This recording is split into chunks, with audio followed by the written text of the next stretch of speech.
The overall goal of the following experiment is to measure the width of the pulmonary microvascular endothelial surface layer, or ESL, by measuring exclusion of fluorescently labeled high-weight dextrins from the vessel surface.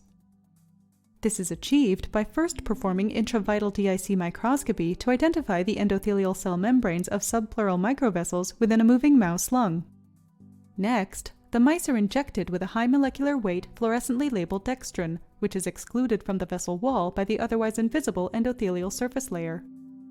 Then, simultaneous DIC and fluorescent images are captured from a single in-focus frame, allowing measurement of vascular widths that are respectively inclusive and exclusive of ESL thickness.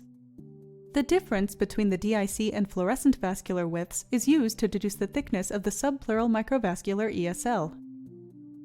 The main advantage of this technique over existing methods, like microparticle velocimetry, is that it can be performed accurately in a moving organ, such as the lung.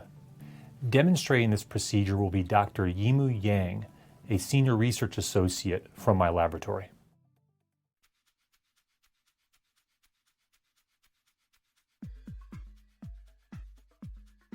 To prepare the tube for a mouse thoracostomy, cut a 10 cm length piece of PE50 tubing and attach one end to the blunt end of a curved 23 gauge needle.